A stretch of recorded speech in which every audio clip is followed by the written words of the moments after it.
इस कलयुग में श्री राम प्रभु के अवतार भगवान के रूप में नरेंद्र मोदी जी अवतार लिए हैं। इस तरह से रोहिंग्या, जिस तरह से भूटानी, जिस तरह से बांग्लादेशी, जिस तरह से पाकिस्तानी आके बिहार में बस रहे हैं, उनको मैं स्वीकार नहीं करना चाहता हूं। चाहे वो रामचरितमानस पर शिक्षा मंत्री बयान देते हैं, जो खुद अपने आप को कहता है कि मैं प्रोफेसर हूं, जिनको ये कभी अपने विद्यालय पर ध्यान देते, अपने विद्यालय में निरीक्षण करते।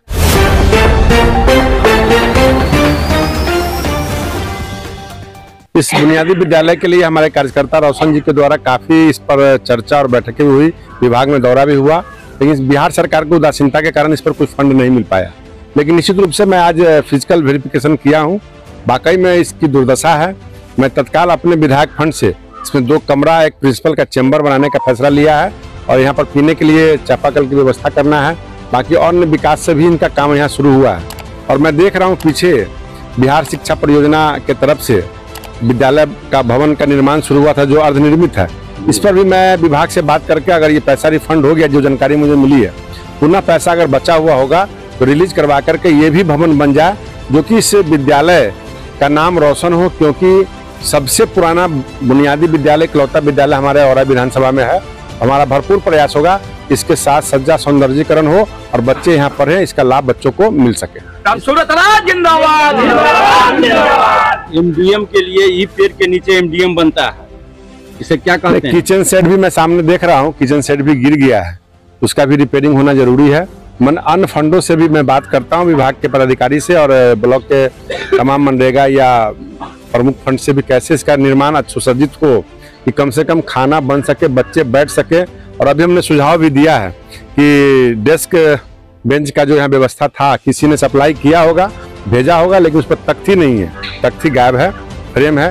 तो मैंने कहा है प्रिंसिपल महोदया को कि आप इसकी व्यवस्था करें और संभव हो तो निश्चित रूप से अपना काफी गाछ वृक्ष यहाँ पर है, जिसको कटवा के, जो सूखा हुआ हो कटवा के उसको बनवाया जाए, नहीं तो फिर फंड के पैसा से उसको सेंटरिंग का जो लकड़ी होता है प्लाईवुड का, वो लगा करके बच्चों को बैठने की सुविधा हो, भोजन बनने की व्यवस्था हो और कम से कम बच्चे 2-3 कमरा हो जाए जिसमें बच्चे बैठ के पढ़ सके। इसके लिए मैंने अपने फंड से भी रूम का व्यवस्था किया है और अविलंब इसको मैं अगले वित्तीय वर्ष में इस काम को चालू करवा दूंगा। आपके विधानसभा क्षेत्र में देखा जाता है कि जितने भी विद्यालय हैं, वहाँ के जो शिक्षक हैं 10 बजे आते हैं, 3 बजे बंद कर चले जाते हैं। शिक्षा की गुणवत्ता समाप्त हो चुकी है। ये दरअसल में बिहार सरकार के माननीय मुख्यमंत्री जी और बिहार सरकार के शिक्षा मंत्री को ये समझ में नहीं आ रहा है कि हमारे बिहार के विद्यालय की जो दुर्दशा है, जो शिक्षा का जो दुर्दशा हो चुका है, जो फटेहाल है, न विद्यालय में भवन है, न डेस्क है, न बेंच है, न व्यवस्था है, न बच्चे आ रहे हैं, न टीचर आ रहे हैं।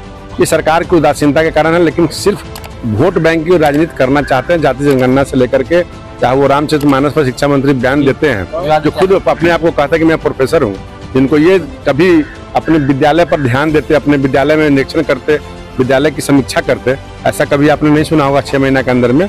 लेकिन टाइम की बात आपने कहा है तो मैं 10 बजे क्या 9:30 बजे ही विद्यालय में आना है। और मैं धन्यवाद देना चाहता हूँ मोहम्मद सोहेल डीएम जो हमारे यहाँ थे, उनके आने के बाद पूरे मुजफ्फरपुर जिले का, चाहे वो पीडीएस हो, चाहे वो विद्यालय हो, सभी टाइम पर 9:30 बजे खुलते थे। और जहाँ 9:30 बजे के बाद 10 बजे विजिट प्रखंड के बड़ी पदाधिकारियों को दिया होता था और जो शिक्षक वहाँ नहीं पहुँचते थे उनको निलंबित किया जाता था। लेकिन आज के दिन में देखा जाए तो किसी को फुर्सत नहीं है अपने चैम्बर से, घर से बाहर निकलने का। जो जहाँ जैसी व्यवस्था है, सरकार में लूट मचा हुआ है, कोई देखने वाला नहीं। शिक्षा मंत्री का कहना है कि जो बाबा भीमराव अम्बेडकर को, जो अमेरिका ने भी कहा है कि वो ज्ञान के प्रतीक हैं और उन्होंने जो है इसको मनुस्मृति को जलाया था। आखिर क्यों जलाया था? मेरे कहने का मतलब है ये लोग सिर्फ वोट की राजनीति करना चाहते हैं। रामचरितमानस पुरुषोत्तम श्री राम ने जोड़ने का काम किया, तोड़ने का काम नहीं किया। मनुस्मृति की बात करेंगे, कभी अग्री जाति की बात करेंगे, कभी पिछड़ी जाति की बात करेंगे, कभी जो शिक्षा मंत्री है उनके नेता बैकवर्ड फॉरवर्ड की बात करते थे। आज उनके जो पार्टनर हैं वो अब जाति के अंदर, कोटा के अंदर कोटा की बात करते हैं। मुस्लिम समाज में अब पासमानदा समाज बना दिया, दलित में महादलित बना दिया, पिछड़ा में अति पिछड़ा बना दिया। यानी एक व्यक्ति है, एक पार्टी है, भारतीय जनता पार्टी, जो कहती है हम सब लोग भारतवासी हैं, हम सब लोग हिंदुस्तानी हैं, हम सब एक समाज। जैसे मुस्लिम कहता है कि हम मुस्लिम हैं, वैसे हम सब लोग हिंदू हैं। ये बनाने वाला, जोड़ने वाला काम रामचरितमानस के माध्यम से और श्री राम पुरुषोत्तम के माध्यम से हम लोगों ने सीखा है, अपने समाज को तराशा है, देखा है, और उसी के रूप में इस कलयुग में श्री राम प्रभु के अवतार भगवान के रूप में नरेंद्र मोदी जी अवतार लिए हैं। अवतार लेकर के पूरे देश को जोड़ने का काम कर रहे हैं, न कि तोड़ने का काम कर रहे हैं। निश्चित रूप से पूरे बिहार के अंदर जिस तरह से रोहिंग्या, जिस तरह से भूटानी, जिस तरह से बांग्लादेशी, जिस तरह से पाकिस्तानी आके बिहार में बस रहे हैं, उनको मैं स्वीकार नहीं करना चाहता हूं। हमारे अपने जो मुसलमान बिहार के हैं, हमारे जो अपने मुसलमान हिंदुस्तान के हैं, वो हमारे हैं। सिख हो, ईसाई हो, पारसी हो, वो हमारे हैं, पंजाबी हो। मैं उनके लिए खिदमतदारी कर सकता हूं, बाहरियों के लिए नहीं। तो मैं आग्रह करना चाहूंगा आपके चैनल के माध्यम से मुख्यमंत्री जी को कि आप अविलंब वैसे लोगों को जाति जनगणना में जो लगाया है आपने, उनको विड्रॉ करें और वैसे टीम को लगाए जो टेक्निकल जानकार लोग हो, क्योंकि शिक्षा तो बहाल है ही नहीं, बच्चे को पढ़ाने के लिए शिक्षक है ही नहीं। आप सबको जनगणना में लगा दिए, कभी वोटर लिस्ट में लगा देते हैं।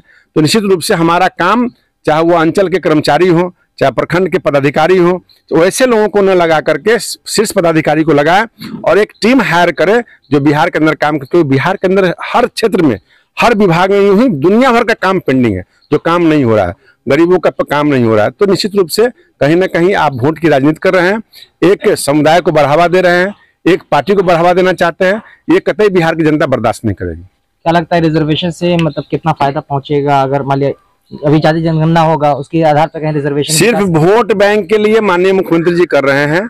अब सभी भगवान ने किसी को नहीं बांटा है, हम क्यों जबरदस्ती बांट देंगे? आप मुसलमान हैं, मैं हिंदू हूं, आपके माथे पे नहीं लिखा है कि आप शेख है कि पठान है कि जोला है कि अंसारी है कि क्या है। मैं कौन जाति का हूं, मुझे सभी नेता होने के कारण जिला क्षेत्र के लोग जानते हैं, लेकिन पूरे देश के लोग नहीं जानते हैं। भगवान अगर किसी को बांट दिया होता, अल्लाह ने किसी को बांट दिया होता, तो आपका खून काला होता, मेरा लाल होता, इनका पीला होता। भगवान और अल्लाह ने किसी ने नहीं बांटा है, यहाँ धरती पर रहने वाले लोगों ने बांटा है। अब बंटने की जरूरत नहीं है, अब मिलने की जरूरत है, और हिंदुस्तान के विकास के लिए सबको मिलकर आगे बढ़ना पड़ेगा। यही मेरा कहना है। चलिए, बहुत बहुत धन्यवाद।